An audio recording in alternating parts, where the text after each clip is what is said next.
Welcome back.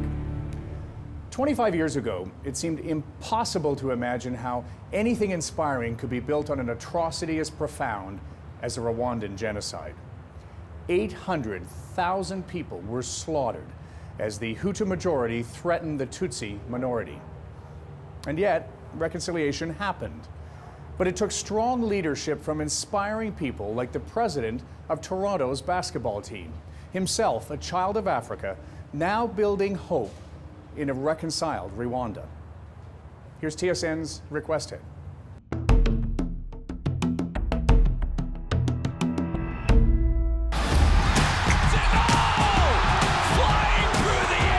The Toronto Raptors are flying high, dominating opposing teams on most nights. They have climbed to the top ranks of the NBA. The Raptors' run of success coincides with the hiring in 2013 of this man, Masai Ujiri. Recognized as one of the brightest and most passionate in the game. Ujiri is the first African-born team president in the National Basketball Association. I'm proud to represent Africa. I'm proud to represent the Toronto Raptors and the NBA because it's an incredible opportunity. An opportunity he doesn't take lightly. A lot of people say, oh, first African GM, all that stuff. That means nothing if there's no one that comes after me. And that's success, in my opinion.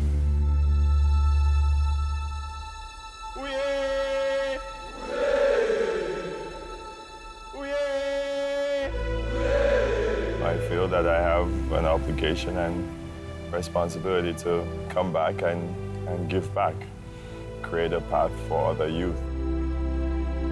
So Ujiri has returned to Africa every summer since 2003. With his Giants of Africa Foundation. His goal? To inspire and train the next generation of players here. Number one rule of Giants of Africa camp, your team has to be Toronto Raptors, okay? Who doesn't know who the Toronto Raptors are? You don't know? You don't have to leave. Okay, I'll give you 1 day to find out. Make sure you go Google, okay? It's August 2017, and Ujiri paces a basketball court in the Rwandan capital of Kigali. I always tell these kids, there's millions of kids on the continent, and you were chosen. Every single one was chosen and have something special about them. Matthew Mugabo is 17 years old, basketball obsessed, and thrilled to share the court with Ujiri. If you just look at him, always saying you have to give something back to the community, and not only does he say it, he does it. You have to be the one that's going to take it forward. He's just really inspiring and very serious. You find where life wants to take you.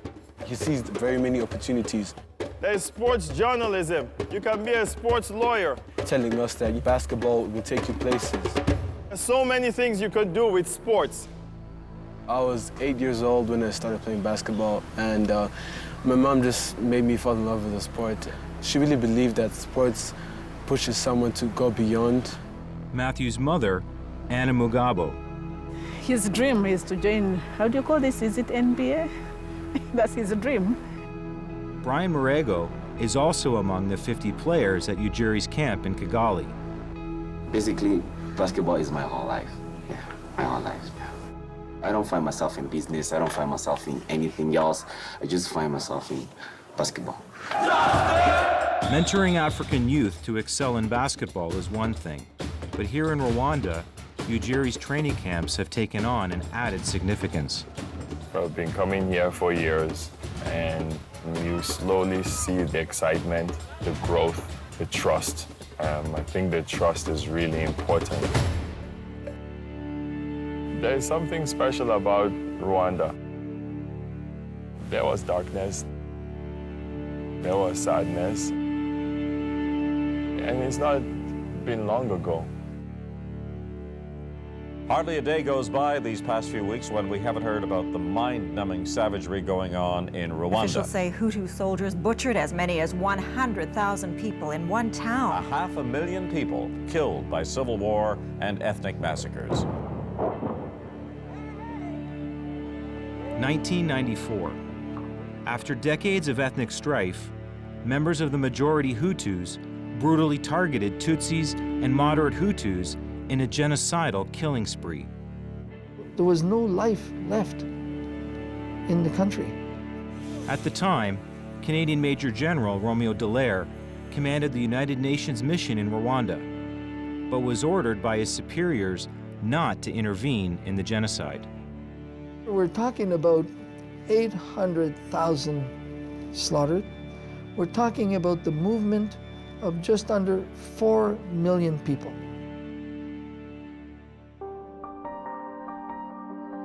Considering Rwanda's dark history, developing the country's basketball players would seem secondary.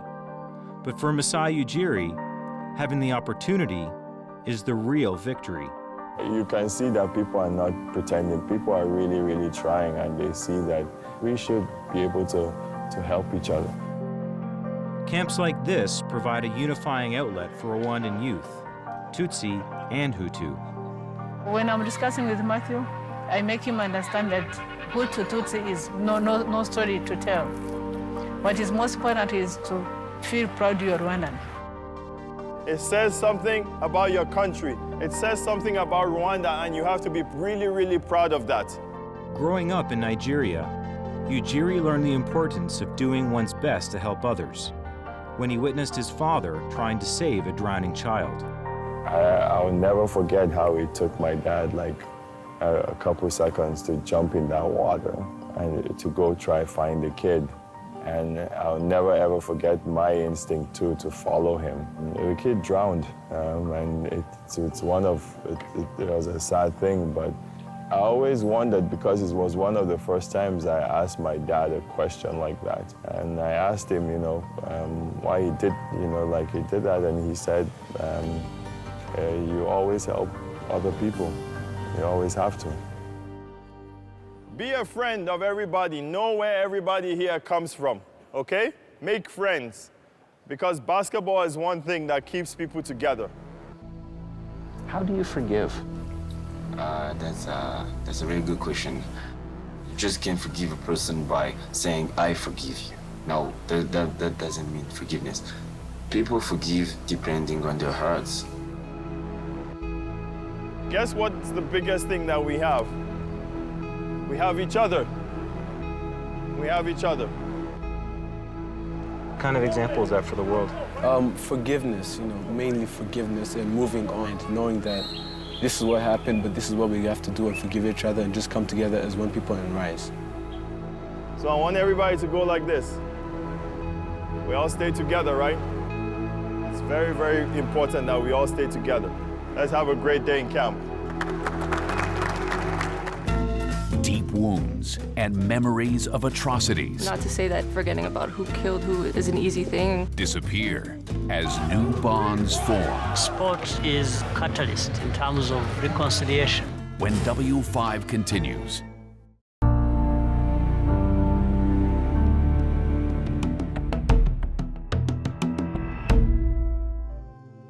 In the spring of 1994, violence boiled over between Rwanda's two main ethnic groups, Hutus and Tutsis. Almost 1 million people were slaughtered. At the time, Major General Romeo Dallaire was forced to stand by. You would go through villages that were completely wiped out, and there was no sound, there was no animals, there was no birds, there was nothing. When you destroy a community and kill, there's no noise. The birds don't even sing. It's a silence of death. And the silence of death is deafening. Mothers or fathers were killing their own children. Anna Mugabo lived through those dark days. I don't know how I can describe it, because how would you imagine your neighbor, your friend, your classmate, your dear friend, your dear wife you are their husband, turning against you. That was beyond imagination.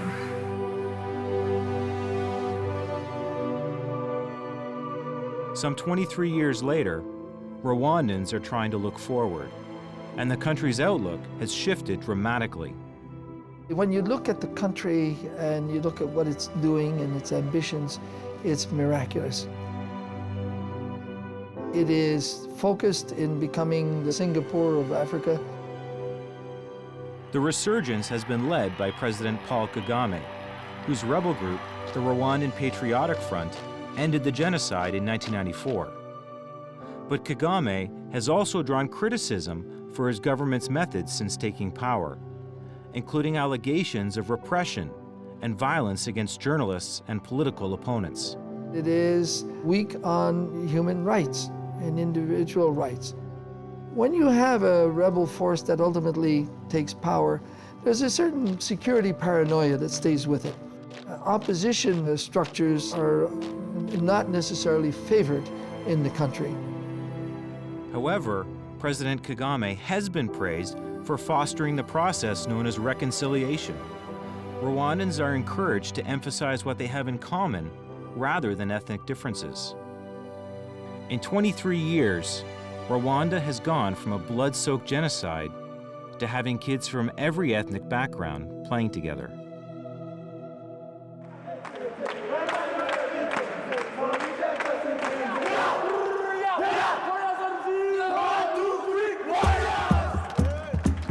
Masai Ujiri's basketball camps in Rwanda have helped with that process. But the message of reconciliation at the camp in Kigali must reach beyond the 50 boys selected and into the Rwandan countryside, where Giants of Africa coaches Lizanne Komu and Chloe Rothman teach basketball in a small eastern village. So how would you describe the Rwandan style of basketball? I would say it's pretty aggressive. Not that many outside shooters, although many outside shots taken.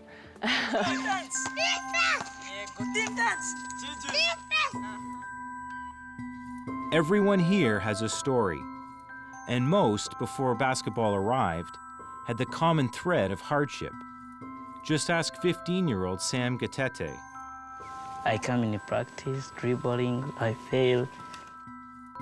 But I keep doing practice hard. Now I'm good level on basketball. The way he talks is like just emotional and inspiring, and I could tell already he was someone different. But for Sam, buying into basketball, buying into the concept of teamwork and trust, was difficult. He had deep-seated bitterness towards other ethnic groups who stole his family's property during the genocide. During genocide, they took all cows, farms, like lands where we was, and we started a new life. And I don't have a grandmother, grandfather, no one. I'm sad to hear that he has a resentment towards some of our players, because I would never know on the court. I mean, everybody just plays together, and I would never know that. And then there's Chantel, whose story is proof that with hope, you can carve your own path. Chantel's not one of the strongest players out there. She's not very tall, but you need those people on the team to lift the spirits, and she's one of them. How do you feel when you're playing basketball?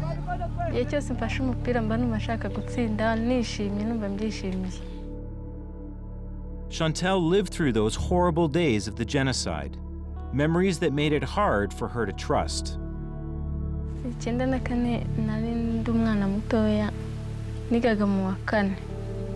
Nari mfite papa, mfite na mama, mfite n'abavandimwe, mfite famille mbese yifashisha.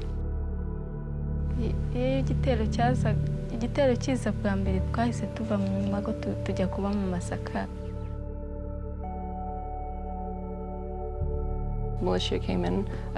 They separated the men on one side and the women on the other. They just killed all the men and all the boys, and then the women ran. So did they kill anybody in your home? Bishe papa na sogokuru.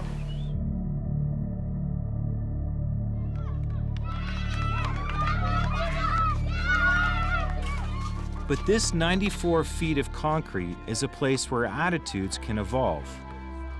For Sam, the court is where he first opened his heart. And for Chantel, it's where she learned to trust. But when you come here in basketball, they meet together. They say, you have to be with this one and this one and this one, it's your team, and you become a friend. Here, we don't care that you are Hutu or Tutsi. We are in a team. If you say, I hate you, all my team will fail. muhuriye nko mu kibuga n'umuntu wakwiciye muraseka mugakina nta kibazo bya bindi byose iyo mumaze gukina ibyabaye byose murabyibagira. Not to say that forgetting about who killed who is an easy thing, or that sports ultimately cures that, but I think that when you're playing sports, you often overlook that. On this day, Ujiri's Giants of Africa Foundation unveils a newly refurbished court in the neighborhood of Rafiki, outside of Kigali. It's a big day here, and Rwanda's president, Paul Kagame, arrives to participate. How are you? Sport is a catalyst in terms of reconciliation, people getting together, and having their minds set on something they can do together and compete. How do you feel when you know that they see themselves as just Rwandans? I feel it should have been like that all along. The dream is real, okay? All of us will rise. So dream big, okay? Because every single one can do it, okay?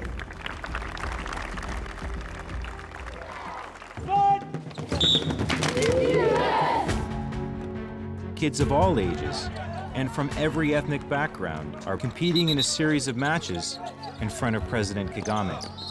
When you look at that court, when you're out there, those 50 kids, do you have any idea who is Hutu and who is Tutsi? Not at all. Not at all. I just consider playing the game, and considering each and every person out there as a brother or as a sister, and just being family and just being one people. I see them as brothers whom I can help in the future. I don't see tribes anymore. I don't see Hutu Tutsi anymore now. Some people might say we're making too big a deal about this. It's just basketball. Is that a fair criticism? No, that's simplistic commentary. I think it's an ideal sport in a nation that doesn't have much infrastructure to bring kids and people together. But in bringing a team sport that needs team spirit, that has a culture of cohesion, then you're down exactly the track, the fast track of reconciliation with the young people. And in the final game of the day, a miracle finish. As the clock winds down, a prayer of a shot launched from half court.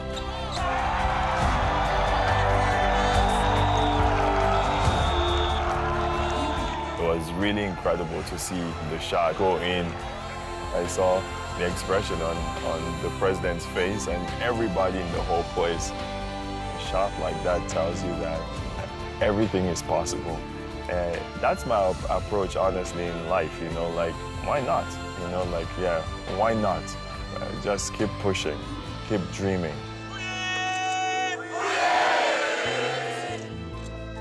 You can come back from anything. Can come back from anything. Anything. And W5 continues in a moment.